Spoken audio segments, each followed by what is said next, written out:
Evening, and thank you for joining us in Exeter Library's latest In Conversation. And this evening we are joined by, I'm going to pronounce your name, Felicia? Felicia, hello. Felicia Yap. And these events are free, but if you'd like to give a donation to Libraries Unlimited, which is the charity that runs the 54 libraries in Devon and Torbay, there is a link in the chat. And we are also posting to over 20 other libraries right across Devon and Torbay this evening. So hello to everybody else who's watching. If you'd like to ask Felicia a question, if you pop it in the chat, then I will ask for you on your behalf. So Felicia grew up in Kuala Lumpur. She has written for The Economist and the Business Times. She has also been a radioactive cell biologist, a war historian, a university lecturer, a technology journalist, a theatre critic, a flea market trader, and a catwalk model. That's an impressive CV. Eclectic for sure. I don't think it's impressive. So Felicia now lives in London and is a graduate of the Faber Academy's novel writing programme. Her debut thriller Yesterday was published by Headline UK and Little Brown in the USA and in multiple of other languages around the world. And her second book, which she has got very nicely positioned behind her, is called Future Perfect, and it was released last week. So thank you for joining us. It's great to have you here. And I really enjoyed Future Perfect. It's a really great crime sort of thriller. And but how would you like to explain to the audience what it's about? Because I always think it's better coming from you. Of course. Well, firstly, thank you so much for having me. My second novel, Future Perfect, is a murder mystery, also a love story, and it's set in the near future where computers would tell us how we will live and maybe even when we will die. So that's just a short summary of what it's all about. Yeah, I mean, it's I really loved it. I really love a crime novel, but with all the technology that's in this book, it really made me think about sort of artificial intelligence and how much information that we share on a daily basis. Did you want the reader to have a think about these things when you were writing? Well, absolutely. At the back of my mind, when I was working on the book, I really wanted to explore how someday, perhaps in a very near future, computers will amass so much information about us. They can actually predict what's going to lie ahead for us on a short-term basis. So the idea for the book actually came to me on a catwalk. Oh, really? Yeah, absolutely. So I used to be a fashion model. And just before I was about to go down a runway, a fashion assistant handed me a really heavy bag just before I was to walk onto the platform. Wow. And I couldn't help but think as I glided down that elevated platform, what if someone had put a bomb into this really heavy bag and we're all going to die? Would I have led my life a little bit differently had I known I would die today? So that got me thinking. And many years later, I actually sat down and wrote that episode from the perspective of a model who went down a catwalk. And you may recognize that in chapter 0 of Future Perfect. Yeah. So from there grew this question, what if computers know so much about us, they can tell us that we may well die by tomorrow? And if we have to assess our own mortality, what will we do? So the book really is around that question, built around technology, telling us what will happen next. Yeah, I think the as you said, so the Future Perfect, for people who haven't read it, and I won't give too much away, it starts with a bomb going off in a fashion show, doesn't it? Of Alexander King, who is a fashion designer.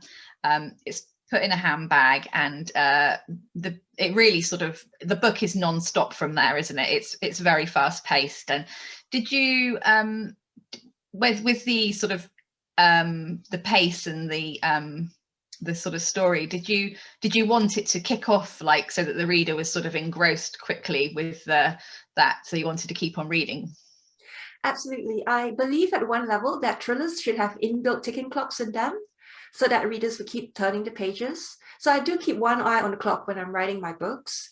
In fact, my first book is set in a world where people have only one day's memory, and my detective has got 1 day memory too, so he's got to solve his case fast. So that was the ticking clock for my first book. So this one, my detective has got 1 day to solve his case and they die. So that's a commonality between the two books. But at the same time, I also keep one foot on the brakes when I write, because I'm aware that suspense can sometimes be created by making things super slow-mo. So when you slow things down, that paradoxically makes readers actually more eager to speed up their reading, because they're desperate to know what will what is likely to happen next. So I'm pushing basically two things at the same time. It's a bit of a challenge, but it's not easy. It's not easy, but I do my best. No, I think that was one thing that I sort of found in the book. So we've got the three main characters, haven't we? We've got Christian and Viola and Alexander, who are the main sort of three characters in the book. And I thought it was really clever how you have the three timelines, don't you? So you've got sort of the 1980s in Montana, and then you come to the sort of the UK or Britain, and you've got 1999, and then the present day is 2030, which when you say 2030, it sounds like a long time, but actually it's only 9 years, which I think I found even more sort of terrifying, really, that actually this could happen in 9 years' time. So was it difficult to sort of interweave those so that you kept a story? I guess you're a planner when you write. No, I'm not. Are you not? Depends on where I'm writing. In Germany, I'm very much a planner. Somehow something about Germany brings that out in me. Whereas if I'm writing, say, in England or in Italy, I just flow with my characters and, go with what they want to do. Yeah. It depends really on where I'm writing. But yes, it was quite a challenge to actually push all these different strands forward at the same time. And for me, actually, what was really important was making sure the voices were different too. So what I did when I was writing at some stages was to write in a voice for a while, because when you keep writing in a voice, you get accustomed to it and it just flows more naturally. And at some point, I think I was in Haiti, actually, Karen, when I thought that there really needs to be some logical order to the narrative. So I printed everything out in single-sided printing sort of style. So I had a huge stack of papers. And then I just went through page by page and put everything in coherent, logical order. Because it does really work, and I think I'm not going to give any spoilers because you have to read it yourself, because it's really good. But it's very clever how they all sort of come together at the end, and I was like, oh, I really didn't see things coming, so it really sort of worked really well. I like that in a thriller. Thank you. Actually, it's the ultimate nice thing to say when you couldn't see something coming, because that's what most writers try to achieve. So thank you very much.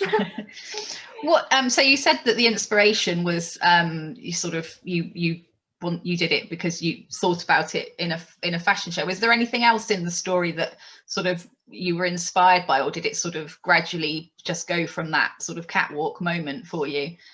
Well, there was actually a fashion designer who I worked with, a sandy-haired guy called Alex. You may know where it's going, but he's actually a creative genius.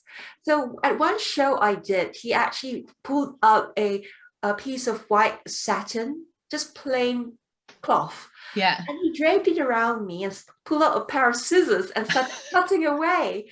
And I was mesmerized as this skirt took place before my eyes on me, as like snippets of cloth fell away, and this beautiful dress just held up by safety pins before my eyes. And so for me, Alexander, in this story, Alexander King in my book, is very much a reflection of this guy I had worked with, because whenever I think of a creative genius, I think of Alex, the designer I had once had the privilege to model for. So he's very much in the book, as it were, in the form of Alexander King. Yeah, he's a great character, isn't he? He's all the characters are great. I really liked all of them in their ways. In the beginning, I couldn't really figure out, like I said, I couldn't really figure out where it was going. So you've got Christian, who's a police commissioner. He's quite new in post, doesn't he? He's got a girlfriend called Viola, who is she is working for MI6, but he doesn't know that, and they both have got secrets from each other, haven't they, without giving away too much. And so through the book they each tell their own version, don't they? Like you said, they have their voice. And how important was it so that those voices were different, because you're writing as two men and one woman? Was that quite difficult to keep the voices as they were? Well, to be honest, I find it easier to write men's voices. I don't know why, but I really struggle to write women's voices. They just talk occasionally to me. It happened too with my first book, but with this second book, Future Perfect, I felt that I really had to make them distinct, like all three voices at the very least. And it's not easy making voices different. You've got to get their intonations right, what they would say in terms of content. And also there's little things, little quirks of language which are unique to each character. That's not easy. No. So, yeah, and also my writing group are always very eager to point out instances where they sound very similar. So as I was writing, I just kept that in my head that, you know, if it's not something a particular character would say, he shouldn't say it. No. Do you get, you said about your writing group, do you still part of a writing group now? Do you use that as, I know other authors find that still really helpful as and incredibly helpful. They were mainly members of the writing class, which I had the privilege to work with at the Faber Academy. I was on their writing a novel course. Yeah. And many of the participants in that 15 member group actually kept in touch after the course, and we actually would meet every week in Bloomsbury to exchange work, like 5,000 words. Oh wow. Yeah, so we would take turns just handing work around, and unfortunately that has come to an end with lockdown. So I am missing them very much and hope that we can actually catch up again in the near future. Yeah, I think we're all hoping that, aren't we? I think Viola was probably my favorite character, because she was just really you know, she's like you say, she works for MI6 and she's a very clever woman, isn't she? She's very intelligent. She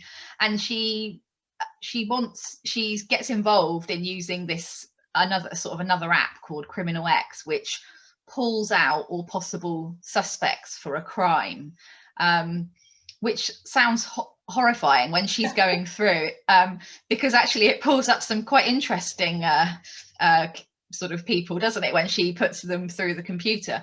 But actually, although it sounds horrifying, it could be plausible, isn't it? It could be something that happens. Was that something that you know, obviously it was your imagination, but did you sort of tap into anything for that? Oh, absolutely. So I have lots of friends at Google and Amazon and DeepMind who I kind of pestered up in terms of how computers can someday predict crime or criminals before they actually, you know, are caught. So I started asking my friends, can you actually predict murderers if they're going to kill? And actually, interestingly enough, I was sent a whole bunch of very recent research papers, which suggest that actually where research is going is very much in that direction. So there are scientists researchers from Harrisburg University who actually have claimed to have developed software which can predict whether or not a person is likely to become a criminal with in terms of how they look, which is a bit alarming. Very alarming, isn't it? That hasn't been published in a reputable journal, but the fact is that people are actually doing research on that at the moment. And there are some scientists from China, from I think Shanghai Jiao Tong University, which claim that they can predict how criminals will look based on mugshots. So if they have a smaller distance between the corners of their eyes or nose in a triangle, they're more likely to become murderers. Of course, that kind of research has been heavily refuted by researchers elsewhere at Google. But you can see people pushing their work in that direction. Yeah. So who knows what may happen in 9 years from now in 2030. That's terrifying, isn't it? I mean, I think a lot of the pretense in the book is about, so Christian finds out, doesn't he? I don't think that's giving away too much, but he goes on to his iPredict app, which gives you a sort of glimpse of what's going to happen that day, and he's it 99.7%? I can't remember. Yeah, exactly. Yes, spot on. it's about percent likely to die that day. So that's, I mean, that must have been really fun to sort of write that, thinking, like you said earlier, about, you know, how if you know it's going to be your last day, what would you do? So was that, did you enjoy sort of that type, that kind of writing, this sort of looking into his sort of future and what he might do? Absolutely. I actually went and asked lots of my friends what they would do their last day. And oddly enough, people actually are quite stumped when you ask them the question. People start thinking really furiously and hard. And most people usually come up with, like, I would do something which I really like doing, like eating, or I don't know, being with my loved ones. So in the end, I actually realized I had to ask that question myself, like what I would do. And I think I do make quite a subtle point in that in Future Perfect, that we have to tell our loved ones that we love them. And it's never too late to do so, especially if it's going to be your last day. So I really did explore that human element to the best I could in that story, especially when my main protagonist, Christian, he has to win his girlfriend back pretty fast after she's left him. Yeah, I thought there was a really good opportunity for him to come to terms with the fact that he really is very much in love with her. So that's why the book is partly a love story at its core. Yeah, it is. I mean, there's the I'm not going to give that away, because that would be too but there's some really sort of nice moments towards the end where he realizes that sort of time's running out, isn't it? And he's got to make some decisions and act on those quite quickly. And I was a bit like, oh, that's really nice. I think it's very important for like thrillers to have a strong human sort of dimension to it, because books are nothing without characters. No, those people can identify with. So hopefully Future Perfect has this kind of human dimension to it, in addition to it being, you know, a story, a murder investigation at the same time. I sort of thought that when I first started reading it, I thought it was going to be more sort of, I think when you sort of think 2030, like I said, it sounds like it's like a million years away, but actually it's like, when you think about it, it's 9 years. So it wasn't as futuristic, although it is quite futuristic, because obviously some of the things, like the technology has moved on, and I sort of, you know, but it was really plausible. I thought things like, you know, the deliveries of your shopping being made by drones, and e-pigeon, which I thought was hilarious. I love the e-pigeons. But actually, Alexa is a very important part of this book, isn't she? Is this based on your own experience? I don't know. Yeah, no. Actually, I'm good friends with the inventor of Alexa. Are you? He's one of my beta readers. So he's Willem Torpedo. He's the founder of Evie, and now it's Amazon Alexa. So he very kindly read through the whole manuscript and came back with like pages of comments in terms of what Alexa would or would not say in the future. So we had all sorts of very interesting discussions about what his precious creation might or might not do in the future. So when I was doing research on this book, it was really about making everything plausible. It doesn't have to be possible, but it definitely is plausible. Because I really believe in things being likely. At the same time, it really should hold up a mirror, not to our futures, but to our present day. So it really is a mirror for us to look at ourselves, what's happening to us right now, hopefully in a slightly new light. Yeah, I definitely felt that. I felt that it sort of really brought into my mind actually about how much information we share on a daily basis with Alexa. Because when I said Alexa to you, she just started talking to me, because I've got one in my kitchen. So she just started saying, "I'm sorry, I didn't hear that." So yeah, so think about, you know, all these things. It's because, like, you know, you said that we are giving this information over every day sort of freely. And some of it we know that we're doing, and some of it we don't. So like when you go into the supermarket and you swipe your loyalty card, then they know what food you've bought and what drink you've had and all those sorts of things. So it's, like you say, it is plausible that those things could happen in 9 years, if we think about how much technology has changed in the last 9 years. I'm quite interested. I was thinking when I thought about the pigeons, I was thinking of the owls from Harry Potter, you know. Well, I must say they proved quite inspiring, actually, just delivery birds from Harry Potter. Well, I think one of my beta readers was like, why have this pigeons flying around your book? What's the point? And I thought that maybe at some point in the future, when all these very insectoid, ugly drones start flying around non-stop, maybe there could be a movement, actually a public movement for more aesthetically pleasing ones. So I thought that, well, if there are going to be cooler drones flying about, why not drones which mimic like pigeons and peregrine falcons? So I had great fun putting all sorts of, birdie drones into the book. Yeah, it was great to write that bit. It sounds like you had fun with your imagination when you were writing it. It sounded like, it sounds like you really enjoyed writing the book and being able to sort of put all these things into it. Absolutely. I think it's actually really key for an author to enjoy the process. In fact, I write because I enjoy the process, because the process makes me happy. And I think readers may well sense it if the author is having, a difficult time with the book. Yeah. To be honest, I tried to write a book and it didn't fly. So I wanted to write a prequel to Yesterday in the form of a thriller featuring my first detective, Hans Richardson, a prequel called Today. And I really struggled to write that one. So my agent sent back some comments and I mulled over them and realized that was something I had to put away, still putting it away. And, I had to just go and write something new from scratch. So that became Future Perfect, this book I rewrote from scratch. So that's partly why I took so long to write the second book, because I wrote something didn't work. I wasn't sure if the process I truly enjoyed, frankly. Whereas for Future Perfect, I knew I was very much enjoying it right from the start. So it just all happened. Yeah, despite the setbacks along the way, of course. But it was overall a process which I found quite entertaining for myself. As I said at the beginning, you've had a really varied career.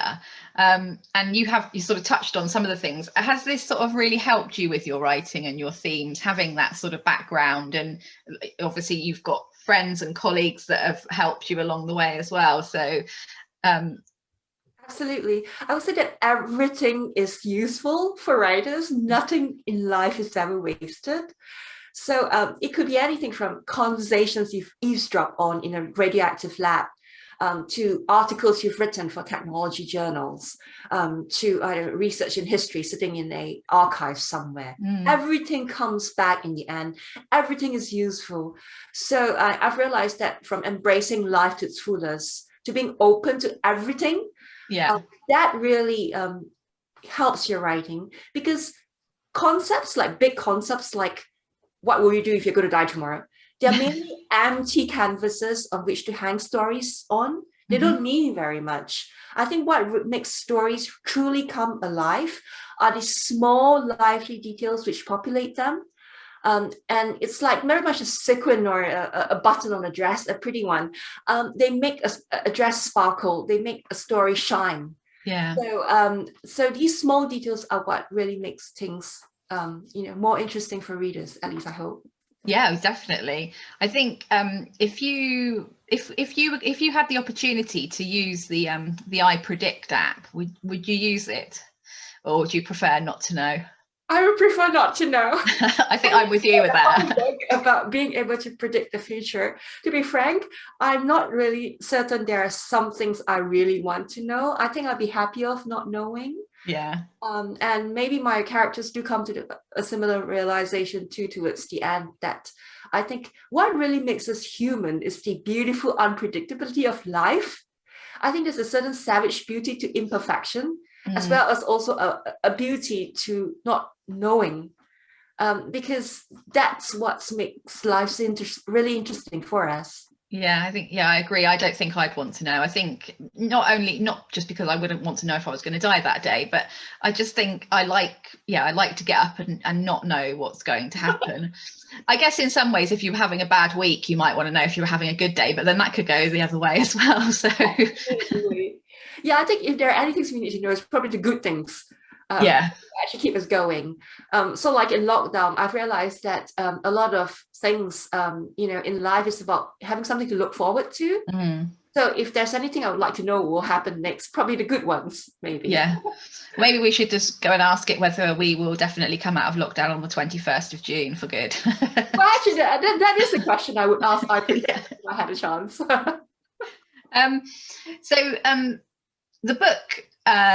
The book. Sorry, I've lost my place where I was thinking, where I was going to ask. So you obviously enjoy writing the fast pace and the crime and the thriller aspect of it. Is there any other genre that you would like to write? Are you, if you want to, is there any sort of other areas because obviously you've got a bit of romance in this as well, so you are sort of crossing genres slightly there. So.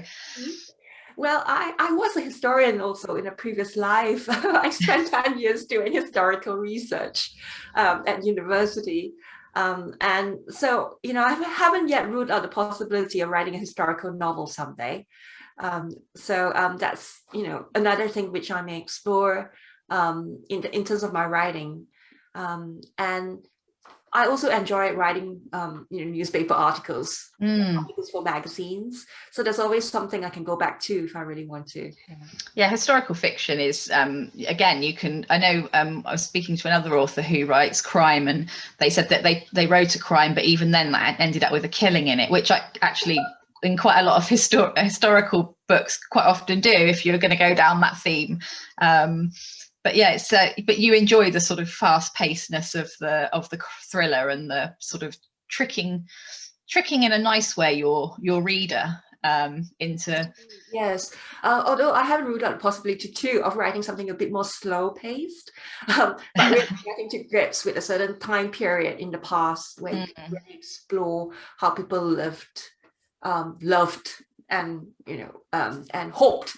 Back in a certain era. So I've got a question from Serena. So she said both Yesterday and Future Perfect have sci-fi futuristic elements. Will this be part of every novel that you write? So obviously not if it's going to be a historical one, but if you're going down the sort of crime thriller, do you like having the futuristic sort of slant on them? Well, actually, I'm really rather eager to write something set in the present, in our own world, in like the present, because my first novel was set in a parallel universe. Right. Yeah, where people can't remember. And this one is set in the near future.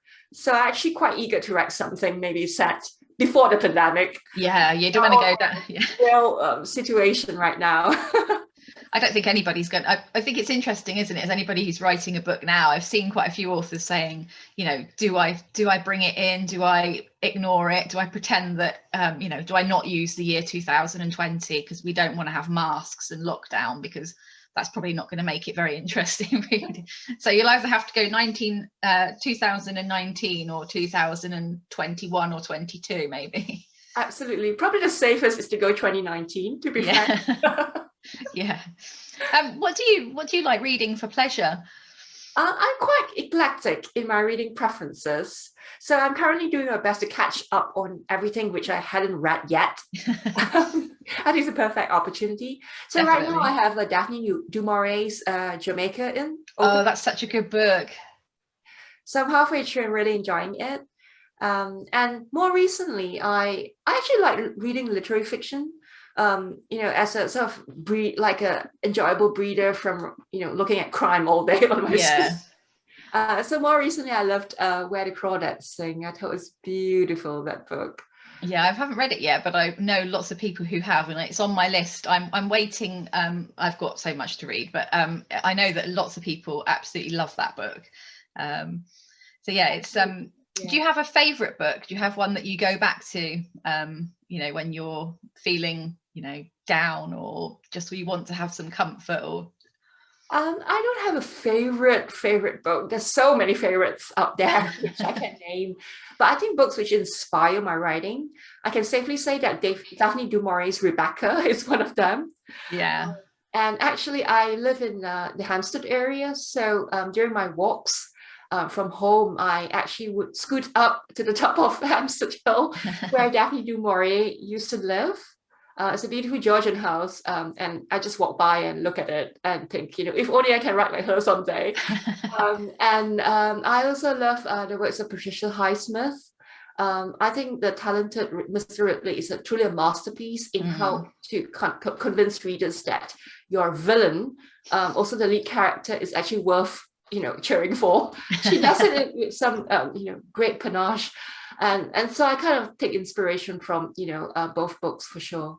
Yeah, I mean, Rebecca is amazing, isn't it? And obviously I'm from Devon, so the du Maurier sort of link is the Cornish link, but when we drive to Cornwall, we drive past Jamaica Inn, and I always sort of look at the two chimneys and think about her in there, and all the things that go on, and all the things. I listen to it, and it's actually quite creepy in places because of but I did really enjoy it. Did you know that she wrote most of the book in this hilly range in Cyprus called the Troodos Motive? It's full of singing nightingales. And she actually, I think, took time away from her family over Christmas to concentrate on her book. Oh, really? That's what I've heard. Yeah. And so she, those forests of Mandalay which crowd in on the driveway are very much modeled after the forests which surrounded this hotel where she wrote. So I actually visited this hilly area in Cyprus and found lots of similarities between the landscape of that area and what's there around Mandalay in the book.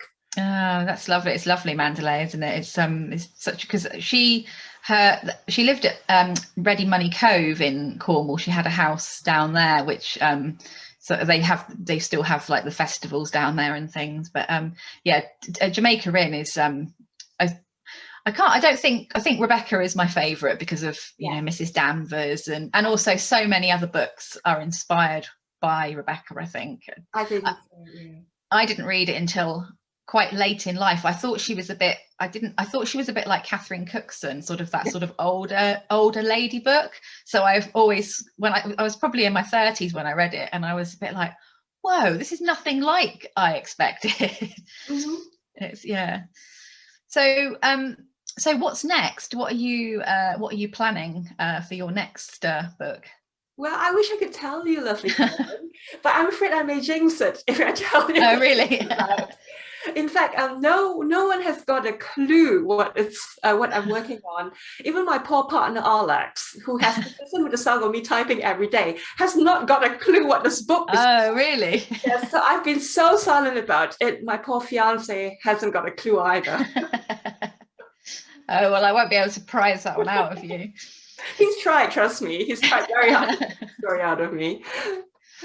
Yeah. So, did you when you get to the sort of, I was like I said, I was really surprised by how the book turns out. I'm not going to give was that difficult? Did it change in your mind as you went along? You said you're not a planner, so obviously, did the story take a different direction to what you originally planned or thought you planned?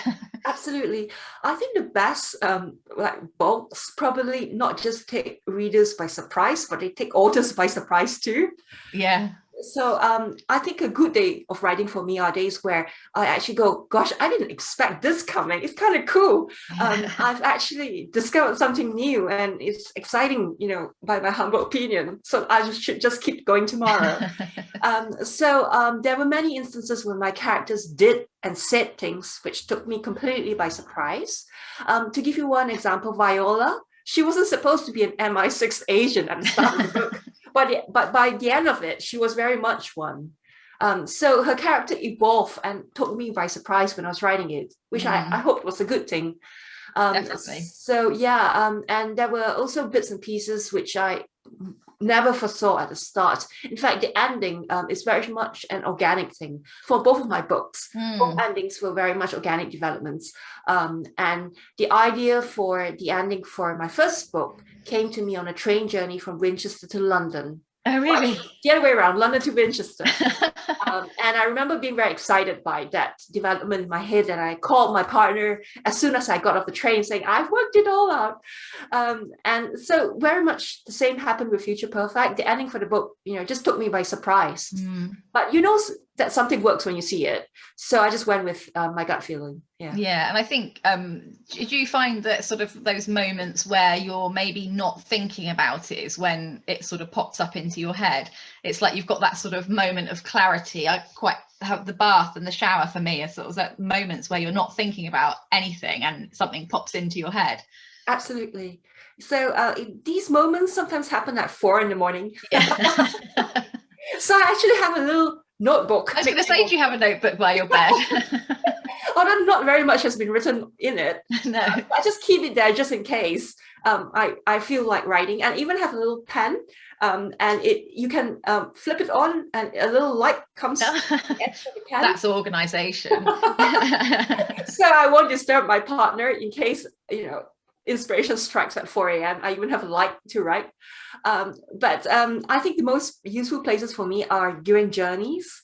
So on trains, on planes, somehow these traveling platforms make me see the world differently from a new light, from a different angle. And that's when my brain starts working. Yeah. And also long walks, I assure you, are very useful. These things just pop in your head sometimes.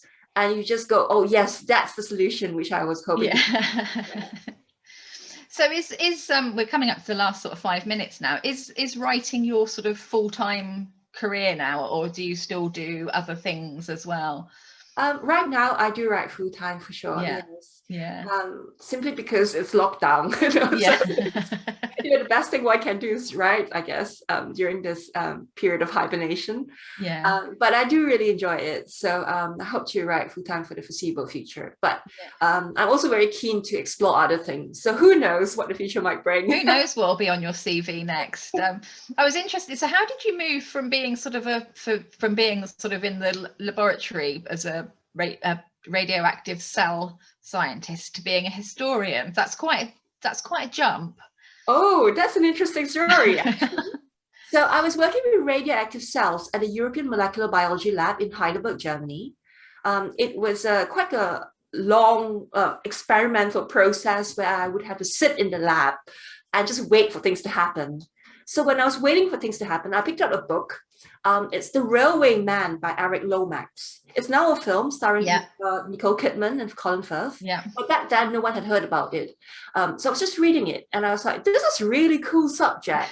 Has anyone done any historical research on this?